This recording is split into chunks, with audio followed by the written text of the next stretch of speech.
Hi, folks. It's a pleasure to be here today with two super inspiring herbalists. We have Brigitte Mars and we have Lori Snyder. Lori Snyder is an herbalist and an educator who shares the wisdom and traditions of her Indigenous roots. She loves honoring the plants and their medicines, which are growing all around us.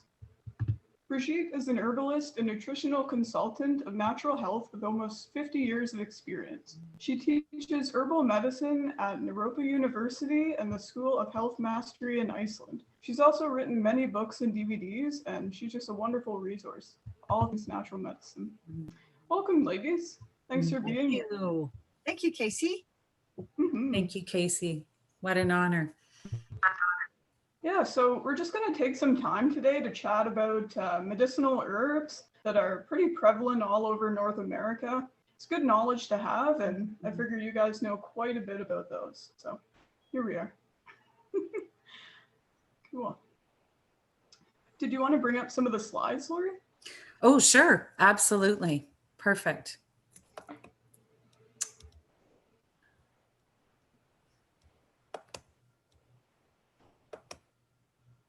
I'll just start with the first one that came there, which is the yarrow. So I don't know, Bridget, do you want to share something and then I'll share something, or how shall we do this? Well, why don't you go first? Okay. All right. I'll share something. Well, a beautiful plant we can find pretty well all around Turtle Island, North America, across the continent, and also the circumpolar region of the planet.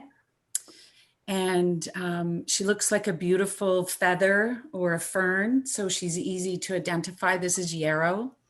And my Latin names are not so good. So if Bridget wants to share that later, that would be great. It's always good to make sure you identify the plant properly. So make sure you have a guidebook or a phone app. And this is a spring green. So this is one of the first greens that starts to show up. So here's her flower, but I'm just going to go back because I think, oh, here we go. Here's some more slides of the yarrow. And she has a little bit of bitter. So she's really good for digestion, especially as we're aging. We need a little help. So this gets the bile going to break down fats. And you can make a beautiful tea with her. And really good for cramping, good for your lungs. And she helps, to stop the blood flow. Oh, there we go. I'm going to go back this way. So internally and externally. And interesting. What's that? It's very interesting. Oh my goodness. It's, and she's been on the planet forever, going back 65,000 years ago, right? Like, wow, she's beautiful. Look at her, she's just a gift to all of us. And, one of the stories I heard was that the soldiers during the First World War had this in their pockets when they went to war to stop the blood.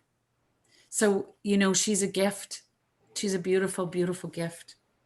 And she also is great for a biological control in your garden, right? So she attracts other insects, and we really want to make sure we have lots of insects in our garden. So she's going to attract the insects that are going to eat your lettuce, right? So she's attracting carnivores eating herbivores. Interesting. Yeah, I find it so fascinating. Like being a child, just running around in the lawn, and you think it's just grass and there's not really much to it. But, as you dive deeper into what these plants really do, it's much more nutritious than the spinach from the store. And it's so abundant. It's everywhere. So it's really worth noting some of these plants.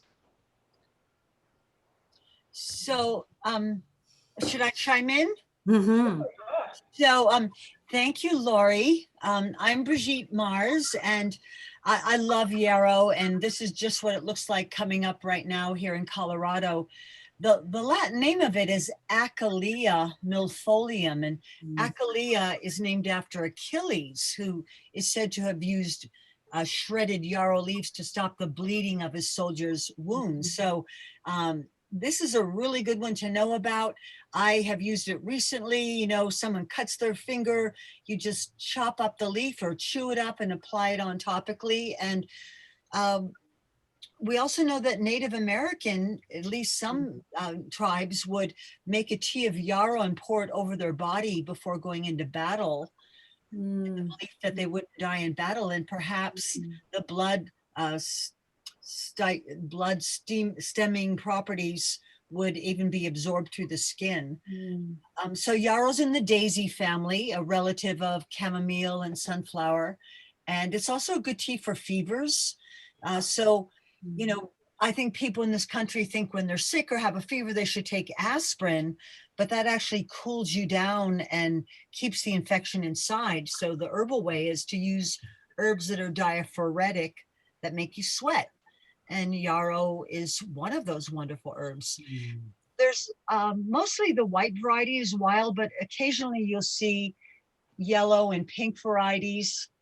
And pink yarrow is a flower essence, which is a little bit different than an herbal tea, but it's for environmental illness, which so many people have right now. There's so many chemicals in our environment. So long live yarrow. And one last thing about it is, if you know the Chinese Book of Changes, the I Ching, nowadays people do it with coins, but it used to be that yarrow stalks were used to throw the I Ching.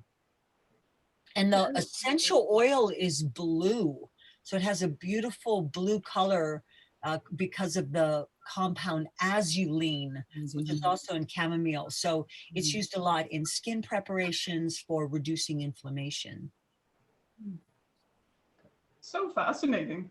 Yeah, it's interesting, like how humble these plants look, but then you look at the chemistry and the history that they have, and it just goes on forever, you know, and it's quite scientific, and they truly do help with a lot of our modern day ailments. You know, it's funny, I think of them as chemical messengers sometimes, right? Because we're just made up of the same elements as plants. So they're just, you know, communicating to help us get ourselves back into balance with our health, right? And can also be emotional, as Brigitte, you know, just described, with the essence of the flowers. So what a gift. I was wondering if you could talk a bit about flower essences, Brigitte. I'm just starting to look into them, and I find them quite fascinating, but I'm not quite sure how they work. Well, flower essences is just one other form of herbal medicine, and it's really considered energy medicine. So it's not used so much for physical conditions as much as it is for mental and emotional concerns. So it's made by soaking the flowers in spring water and then collecting the water, and it's very often done along with the rising sun or the moon or full moon or something. So it's really attuned to nature. So the most famous of the flower essences are the Bach flower remedies, but all the flowers have emotional properties as well. So it's not, again, something that is going to be used for a physical condition, but it's worth looking at for, you know, things like anxiety and paranoia and jealousy and bitterness. The only yarrow I've used is really for people with environmental illness, but I'm sure there's other uses for it as well, or using the white yarrow. Another thing I find interesting is like how we've come about to understand this knowledge, you know, like it really does seem as though the plants do communicate. Not necessarily with words, but almost like imagination or something. I was wondering if you could speak on that a bit. Lori or Brigitte, whoever feels inspired. Oh, imagination. Oh my goodness. I feel like she just takes me off, you know, off on a journey. And I would say that it's with so many different plants. One in particular is cannabis, which really, for me, really opens me up to the plant world even more. I feel that I'm being told what to do almost. And I've changed my diet. I'm eating more plants, right? Taking in more light. I feel more grounded. I'm sleeping well. I'm finding these ancient practices that are flooding my body with beta endorphins. Right. And then, what you made me think of, Casey, is the medicine wheel, right? That it's about holistic, right? We have emotional, physical, spiritual, and mental. So how can we support all of that, right? So I told you earlier, I went dancing this morning. So there was my physical today. So how can we daily make sure that we're honoring all those aspects of ourselves?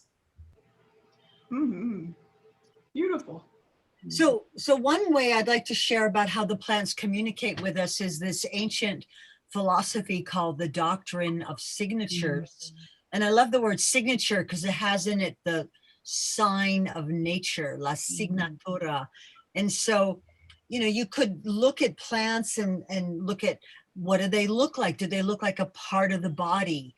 Maybe you think that cauliflower looks sort of like the brain. Well, it really is good for the brain. Our brains love sulfur. Blueberries are good for the eyes. I often make borscht, which is a red beet soup, when one of my daughters or my partner has their moon time, because it's not a myth. Borscht, being high in iron, is really good for building your blood when one loses blood. But we could also look at the flavors of the plants.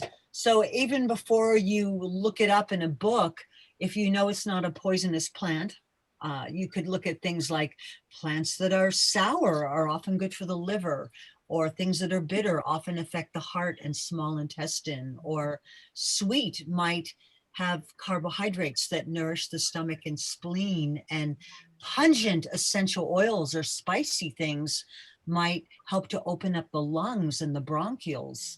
And we could also look at the salty flavor, and rather than just thinking of salt, we could think of the sea vegetables, and they're high in minerals, which are going to have an affinity for the kidneys and bladder.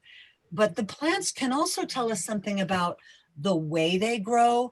And so right now I feel very called to talk to people about how the dandelion is such a Jedi plant, that it survives all kinds of adversity, and that we need, thank you, Lori, we need to be more like the dandelion, because here's a plant that has adapted. Look at this, it grows through the crack in a sidewalk, or right, in like nothing. There's not even any dirt there. So if you look at this plant's perseverance and you think of how are we going to survive chemtrails and 5G towers and all of the plagues that are upon our planet, and we need to be like the dandelion. And it really kind of amazes me that people will mow this plant down when it really is one of the top 5 most nutritious vegetables. You can eat the leaves. The flowers are high in lutein, which is good for your eyes. I even learned that you can boil the long stems in water, and boil them like noodles. That's amazing. And then the root you can dig up. But I feel that we eat mostly very finicky annual plants that die with the first frost. And you look at the dandelion and it's blooming, when there might even be 10 more snowstorms. It is a survivor, it's hardy, and we need to take on some of those adaptive qualities so that we can be strong and overcome adversity. And dandelions aerate the soil, so it's actually a really good thing to have in your yard. And y'all need to stop spraying the dandelions, because they're good for the yard. They're first food for the bees, and they're more nutritious than the lettuce you're buying in the grocery store. And they're free. So true. Yeah, it's like, it can seem overbearing, the issues that we have as a society right now. We've done so much damage, but maybe what we need has been here all along, and it's staring us right in the face. We just have to kind of get acquainted and get over some of our preconceived notions about what what health looks like and how we should live. Absolutely. My teacher, Don Olson, would say, whatever is growing abundantly around you is your medicine or your food, right? And the dandelion, she loves to grow with us, right? And what's part of our relationship with her is about reciprocity and spreading her seeds, right? So those are like almost like original instructions, how we're supposed to be in relationship to our world. And she reminds us that, right? Because of her strength and the fact that she is a good guest. She's actually a good guest wherever she goes because she brings the medicine, she brings the food, she's a pollinator, she feeds the birds. I saw the birds last year eating the seeds off dandelion. I was like, oh my God, I've never seen this before. This is so beautiful. You know, this moment where I could just take that in was magnificent. And, you know, one of the ways that I take the stem is I cut her up and fry her with butter and garlic and then fry my eggs in there with the stem. It's so delicious. It's really just amazing.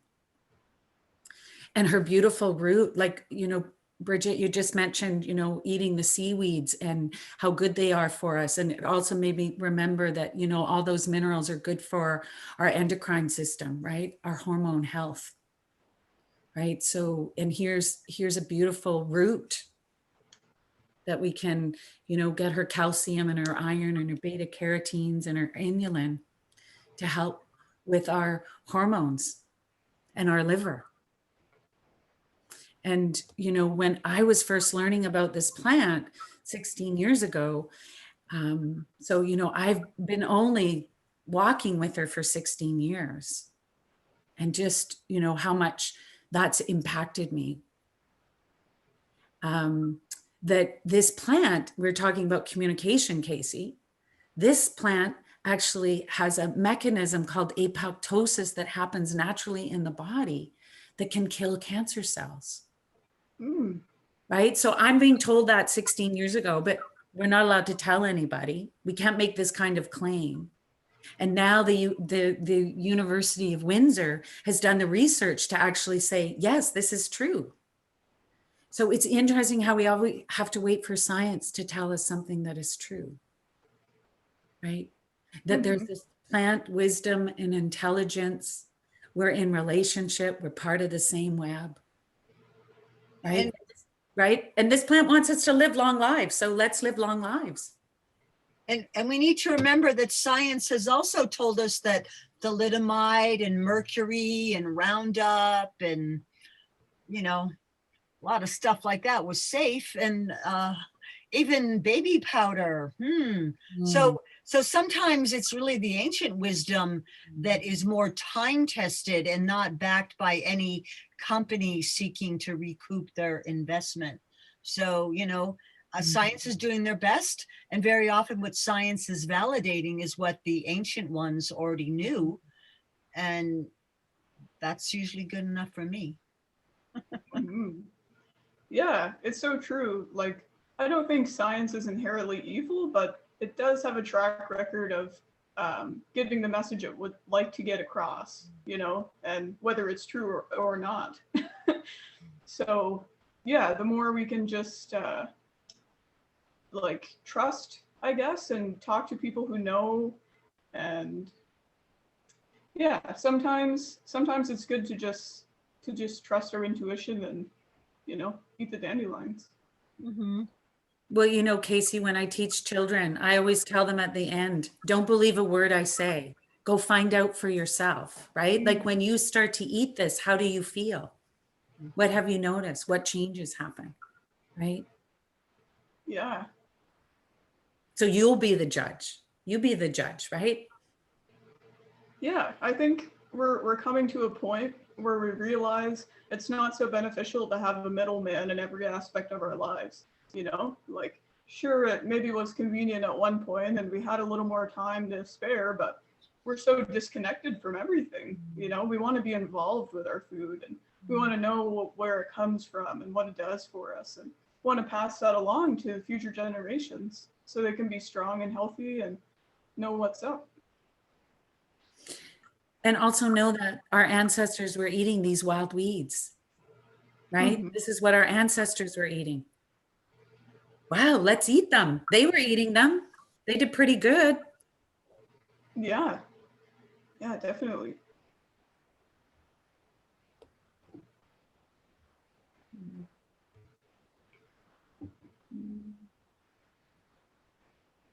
Is that lamb's quarter? No, Chickweed. chick. Chickweed. That always gets my guy friends interested. There's chickweed. Chickweed is edible in the springtime, and it's one of the first things to come up. And it contains lecithin, which helps the body metabolize fats. And lecithin is also a component of our brains. So I love chickweed. It's used a lot in salves for psoriasis and eczema, but it's really nice because it grows during the really cold part of late winter and early spring. And if you harvest it, it'll keep for a few weeks in the refrigerator even. And this is a great weed to have in your yard. I feel that we consider these things weeds and pull them up. But if people were to start harvesting the weeds that are often coming up in their garden bed, they would have 2 to 3 times more food in their garden if they just learn to harvest the things, the purslane and the lamb's quarter. So that's kind of nice. Yay, chickweed. She's so delicious, right? She's so green. She's almost sweet tasting. Those little tiny flowers are important for, our native bees with little proboscis, little tongues. So again, another good guest, right? Offering to the native population of insects a place to find their nectar. Because if you don't have the native plants growing around you, then something else has to fill in that need, that food source. So what a gift that she's feeding the insects who feed the birds, that feed the bats, like to have everything around us growing strong and healthy, because we understand why this plant is also here. So, sometimes we're just pulling everything out because we don't understand. But if we get a better picture, then we can do better, right? And then we get this beautiful food, right? And we get this beautiful medicine that's, full of lots of vitamins and minerals and, good for inflammation. And, it's like, wow, thank you. And she's protecting the soil, right? The microorganisms, so they're not being burnt by the sun. Because you need them to be strong and healthy for the plant to be strong and healthy. So all of a sudden, wow, now you're starting to learn about soil and why is the soil so important and what is this beautiful plant doing? Why is she here with us? And the Latin name of this one is Stellaria media, because see this little tiny white flower. If you were to pick that flower and look at the little green calyx that holds the flower on, there's a little tiny 5-pointed star on there. So that makes it easy to identify. It's in the same family as Sweet William and Carnation. Interesting. Beautiful. Beautiful. It's also fascinating, like how different planets correlate with different plants. I was reading through your book, Herbal Medicine Desktop Guide, I think it was. And you have some different plants like the moon and Venus and the polarities, and that just blows me away. So that's the real ancient wisdom, and Western medicine didn't focus on that so much, but it is interesting, and I think helpful to look at. Is the plant warming or cooling? Is it moistening or drying? And chickweed is definitely moistening. And the planetary correspondences I put that in there because it was interesting to me. But, you know, you might say, oh, chickweed, you know, it has a lot of moisture, so maybe it's related to the moon, which is the moon governs the tides.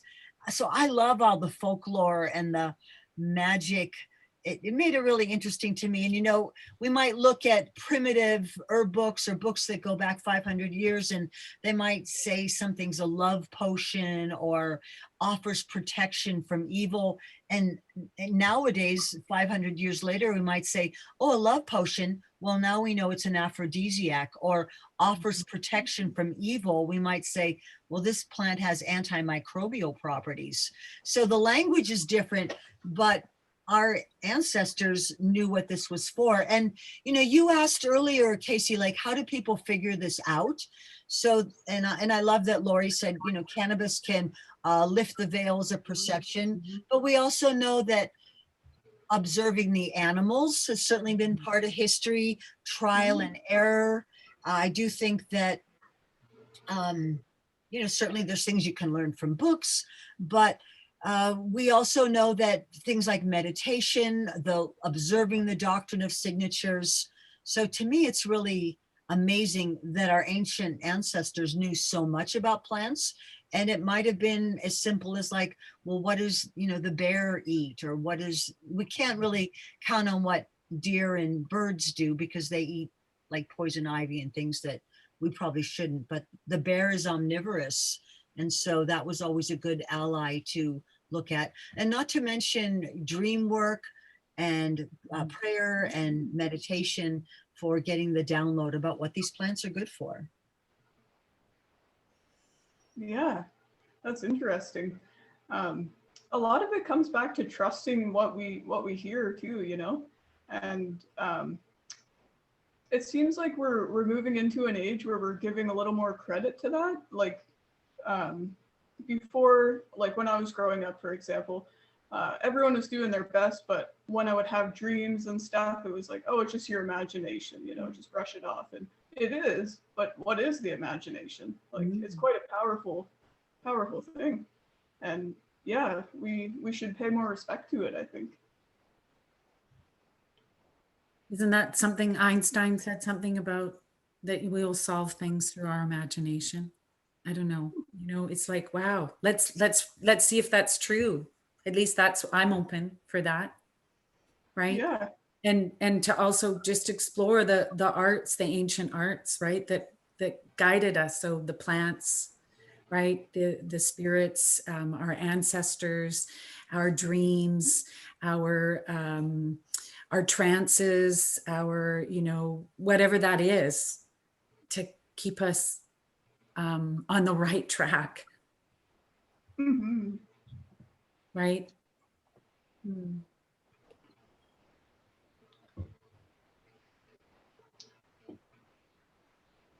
Is it nettle? Yeah. Beautiful. Yeah, I just learned about nettle last year. It's quite fascinating. Like chock full of minerals and vitamins and protein.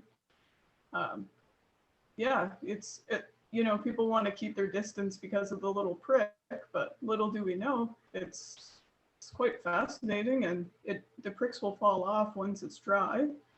And you can also boil it, I think, and it tastes like spinach. And the pricks also fall off. Or they just stop stinging you. But, you know, getting stung by nettles is actually a therapy in its own right called urtication. And I often recommend people deliberately get stung, and the little hairs inject salicylic acid and acetylcholine and formic acid, which is in red ant bites and in bee stings, because most of you have probably heard of bee sting therapy. But getting stung by nettles will cause a histamine reaction, bring fresh blood flow to the area, and then help ultimately to reduce the inflammation. So we shouldn't be so afraid of getting stung with nettles. It doesn't leave splinters in you. But you're right, Casey, boiling, pureeing, cooking, all of those things, but even pureeing or drying it will make it so the little hairs can't inject those acids into you. But if I were going to another planet, and I could bring 3 plants with me, they would certainly be dandelion, nettles, and hemp, because I think those are really awesome, and you can do many things with it. You can even make fiber out of nettles. I have a nettle dress. Wow. That's fascinating. And it doesn't sting, in case you're wondering. I'm not that crazy. Yeah, like there's so much around us that we can use for fuel, we can use for shelter, we can make our clothes with it. And it doesn't take so many years to grow, and we don't have to cut down something so ancient to produce our basic needs. You know, like hemp, and it's everywhere. We just have to be willing to open our eyes to it and realize that we need the earth to survive. The earth doesn't need us. So I think, yeah, we either get on with it or we're not going to be here much longer.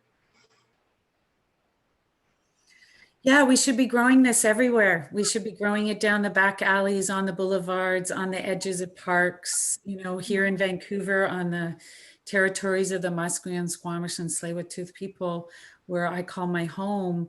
You know, this was a plant that they were using to create fishing nets. So, and here it is, this beautiful food, and the seeds, a superfood as well, right? So, you know, all of this plant can be consumed. And, you know, the more you keep trimming her before she goes into flower, the more you'll be able to harvest. And I love the sting because it reminds me when I was a kid. So when people say, oh, we don't want to have it because the kids will get stung, I'm like, let them be stung, because we know that's actually really good for them, right? And it's just an experience too, right? At least it was for me. You just either got really smart about it, but that's why I enjoy it now, because it takes me back to that kind of wild, free space time that we had when we were kids. We didn't know all this was going on. We were just kids, right? And we were just truly running around, being in relationships. So creating wild spaces in our cities. I think Casey and I were talking about that earlier. And here's a plant that is really important for 5 species of butterfly here on the coast to lay their eggs. So if we don't actually have the plants here, we don't have the host plants for some of these species like butterflies, then they can't be here. So there's another reason, right? So win, win, win. Everybody wins. Very right? true. So the stings are good for like arthritis and stuff like that? Arthritis, they've been used for hair loss, where men or anyone losing their hair would sting their scalp. I have a daughter named Rainbow who's a supermodel. You can Google her, Rainbow Mars, and she used it to whack her butt and her thighs so she won't have cellulite, because it really does increase circulation. Really? And before the days of Viagra, it was used topically for erectile dysfunction. So there. Wow. Oh, then, but you know, it really does work. There's so many uses for it. And I'm going to sting my face for like a facelift effect. Makes you look all like rosy and youthful afterwards. But it stings for a few minutes. But the juice of the nettles is a remedy for the sting. And there's usually another herb growing close by, like yellow dock, that could be used for the sting as well. So yeah, I love that Lori said, don't be afraid of it. It's a good thing, but you know, could be used as a weapon if you needed it, having to walk down a lonely dark alley at night. Yeah. Get back, I've got nettles. Oh, that's funny. Yeah, it's so interesting how versatile the world is, you know, there's so many plants out there and they do so much for us. Another thing I am curious about is like, you know, some plants will be a poison or toxic, but then it's like some of them will actually help certain conditions. Yeah, it's quite fascinating, I find. I think water hemlock, is that one? That there's something that it helps with, I'm not quite sure, but it can also kill you. So right, it's all in the dosage. I mean, look how many drugs are toxic, but yet in a very small amount, they may be healthful. Mm. So it's all in the dose. Mhm. Mhm. And of course, some things like I'm not going to, like some things like poison hemlock is used as a homeopathic remedy where it's very, very diluted. But again, you know, I think when we're just getting started with herbs, we want to focus on the ones that are really safe to use, that are not going to easily be, you know, toxic if you do too much. So there's so many herbs that are what we say are user friendly. So let's start with those before we go messing around with foxglove and water hemlock. Yeah, good piece of advice. Yeah, there's a lot that that are kind of just like, you know, kitchen herbs where they don't really interact with much, like basil, and I think holy basil is another one too. Yeah, those are awesome. Do you have any favorite herbs, Lori? Um, what's my favorite herb? Quite a question. Well, you know what? I'm just rosemary. I just want to get to know rosemary. So here's what I would say for me in my short journey. Really, 16 years is not that long. Although it's always been in my heart my whole life about plants, because my neighbor introduced them to me when I was a child, and I realized that's so important for kids to actually be introduced as soon as possible, so that they get an imprint of what nature is about. So for me, like, you know, teaching and sharing what I know, what little I know, as I always say to people, I know something, I don't know everything, because it's a journey. The truth is, it's really a journey to keep learning. And so rosemary has been popping up for me. And part of that is, I know that she's good for circulation.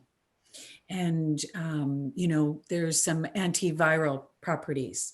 And I want to practice my dreams more. So she's supposed to be a good dreaming tea, excuse me, not tree. I love trees too. So that must have come out because I've been taking pictures of trees lately for a project that I'm doing. But yeah, so I would say, and rosemary, you know, you find rosemary so easily all over, what I understand. And what a beautiful offering, you know, just by, you know, taking a couple little branches, you know, in a good way and passing them on to your neighbor or your friend for them to discover who she is, for them to maybe want to grow rosemary in their garden. Mm. Yeah. It's also interesting to think about like giving thanks and asking permission to the plants before you harvest or work with them. Do you want to talk a little about that, Lori? Like your experience with that, and yeah, just how you pay respect and honor the plants, I guess. Well, you know, called the honorable harvest. I mean, there's probably lots of practices, but you know, it's just really asking permission and trusting. Sorry, my voice is going here in this moment. Yeah, asking permission and trusting when you're told no. So you get to start to cultivate your intuition. And what a gift that is. And then only taking what you need. Like sometimes when you first start harvesting, it's like, oh my goodness, this is wonderful. It's meditative. It quiets me down. I'm really enjoying this. I'm outside. I'm taking in this fresh air. And then maybe sometimes you over harvest. And then you're like, I don't have time to process all of this. So, you know, to be really clear when you're going to go out, what you want to do, where you want to take it, right? And just being really responsible, right? And sing a song. The plants love when we sing. The birds love when we sing, you know, come with a prayer, an offering, right? And remember, like I said, take the seeds. And the rosemary is super easy to propagate when she's got the new growth and she's not hard, she's not a hard wood, she's really soft. And it's easy to propagate her and, you know, just put her in water or put her in some soil and keep that soil damp for her to grow some roots, or make some rooting hormone, natural rooting hormone with honey or apple cider vinegar. So that's what I'm saying. I'm learning so much all the time, right? About growing, how to harvest in a good way, right? How to make the medicines. Which ones can I eat? Which ones can I weave with, right? Building relationship. Which one's a dye? I could dye my hair. How fun would that be? Yeah. Yeah, that's so cool. I like what you said there, how it's always like it's a journey, you know, and we're always learning, and to keep a sense of, you know, being humble about what you do, and to let people know to form their own opinions as well. And yeah, that's really important. And the idea about like giving thanks, like when I collect, I feel like I'm always giving thanks in my heart. And I learned a little song from another herbalist, Deborah St. Clair, and we would like collect and sing as we're collecting. And it'd be like, thank you for these leaves, Lord, thank you for these leaves, these healing leaves. And, you know, then it could be buds or roots or flowers. So, you know, there's a lot of ways to give thanks. And of course, we want to work with nature so it can be more sustainable. So harvesting wild plants could also be the act of thinning them a little bit, so there's more room for them to grow. And we want to, you know, move our collecting around. So it's really important to be mindful, especially since so many people in the past few years have gotten very interested in wild food and herbal medicine. It's not just a few people like it was 20 years ago, and now there's just so many herb schools. So all the more reason to be conservative. There were plants that are now extinct that were very, very important for humanity, like Sylphion as a contraceptive agent. And where did that one go? It became extinct because no one was growing it or sustainably harvesting it. Yeah, that's super important. Yeah, like you say, it's becoming common knowledge, which is good to an extent, but it's even more important to get that word out, you know, that we're not going to have, we might have something go extinct if we don't do this responsibly. And it can be fun and enjoyable, and we only need what we need anyway, so why empty out the store? Well, that's that place of us just taking responsibility, right? Yeah. That we can grow this back, right? That's our reconciliation to the land, is that we can grow this back, right? I'm in, right? Yeah. Share this, you know, share the native plants, learn the native plants where you're from, right? Let's reconcile to all of the geography all over this beautiful continent and grow the native plants, which will be the medicines and the foods. Then we'll have something to eat, right?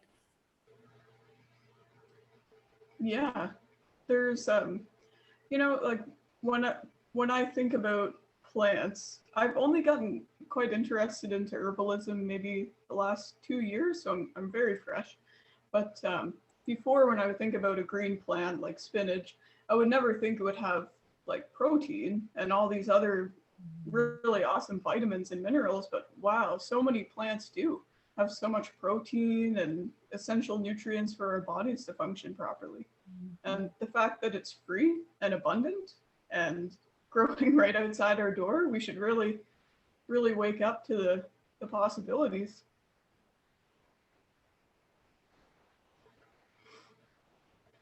You made me think of purslane, but maybe that's not the next one. This is English daisy. So, you know, having our lawns be a biodiverse of species, right? Diversity of species in our lawns, if we're going to have a lawn, right? Oh, and sorry. So here's a beautiful plant that loves to be in the lawn, right? With the dandelion, with the chickweed, with the lamb's quarter, with the yarrow, like, and let it grow wild. Remember, Casey, I was talking about that earlier, that if we actually let some spaces go wild, what will happen over time for us to witness that? So then we have a better understanding of our living world, because there it is in front of us to witness. And right now, America is using a third of its nation's water to water grass. And I don't think we can be so wasteful with water. And then if that wasn't crazy enough, then people drive in their cars using gas to buy gas to mow down the crop that they spend so much water on. We need to change those antiquated homeowner association laws and, campaign for community gardens and more wild spaces, as Lori said, because with the population being what it is and the water shortages that are happening around the planet, to just water a crop that no one eats is not going to serve humanity. And, dandelions are the first food for the bees for the springtime. So, when we poison these plants, it's not just affecting like, oh, our nice manicured lawn, it's affecting everything. And we know that bees are responsible for something like 3 out of every 4 bites of food we eat. So if we don't start helping the bees out, who are already dying at an alarming rate, we can expect things to get even weirder and more dire here on this planet. And it's so simple. We can all take some responsibility for a little patch of land. And, I love this. You could have daisies there. You could have purslane. Why pull up lamb's quarter and go to the store to buy spinach from another state? So lots to rethink. Yeah, there's something to be said about the freshness of it too. You just pick it and then you're eating it. It's like it was just alive a couple minutes ago. I remember you speaking, Lori, about broccoli once and how after 3 days, it's no longer, I can't remember what you said. It was something about broccoli and how it becomes dead after a certain amount of time. So if I remember correctly, you get these, I can't remember what they're called, but you can measure the sugar in a plant. And that's what they do with grapes, right? So, and then I don't know if they're taking a picture of it or they're just, analyzing it, but that after 3 days of harvest, it doesn't have any life force in it anymore. Now, it's about life force, right? It's about eating light, really. And if it's coming a long distance, how much light is there left versus eating something out of the garden? Like, I think Brigitte once said this at the conference here in Vancouver in 2019, where you were just talking about, wow, you can just walk right outside your door and 5 minutes later you're eating something fresh. Like, oh my goodness, what a concept. What a gift, right? Mm-hmm. And what we're talking about here is we're taking symbolic acts by us growing our own food. Like, it's time to grow up. Right? And why not? And it tastes so good and it feels good because you're outside. We need to be outside more. We need to be in the sun. As we went to a birthday. Right? Like these are all the things our ancestors were doing. They were outside. It's our food, right? And we get to share that abundance. And how long ago was that organic kale from the health food store in the ground? So again, the energy, the life force. So what it makes you feel like to eat a salad that was just growing 5 minutes ago is something you can't buy it at the store. And it really is extraordinary. Mm-hmm. And a lot of times when we talk about life force, some people might see that as like woohoo, But if you think about it, we're just energetic beings. We're made up of, cells, and we need different vitamins and minerals to make our cells, and we're quite alive as it is. So why shouldn't our food be as well? I always like to say, you plant a raw sunflower seed and it could grow into a 10-foot tall plant. You plant a roasted sunflower seed and it rots in the ground. So there's a big difference there. I don't need a scientific study to say there's something in the raw one that's not there in the, one that's been heated. So salad every day is always a good idea. Besides, it tastes good. You just notice it tastes different, right? And yeah, let's really celebrate our sense of taste, Yeah, and like grow good food. it doesn't have to be a chore either, you know? Like I think as human beings, we like to enjoy what we do, and we have all the right to do that, you know? It's our birthright. We can enjoy taking care of the earth while it takes care of us. It doesn't have to be some excruciating, terrible thing. It can be very enjoyable. Hmm. Yeah, well, thank you, ladies, so much for taking the time to come on here and share what you know. It's been an absolute pleasure. Thank you, Casey. A pleasure and an honor for me. Nice to reconnect with you, Lori. Oh my God, this was amazing. Really, I'm so grateful. Mhm. So thank you for inviting me to share, you know, what's in our hearts. This is in our hearts. That's why we talk about plants. Mhm. Yeah, my pleasure.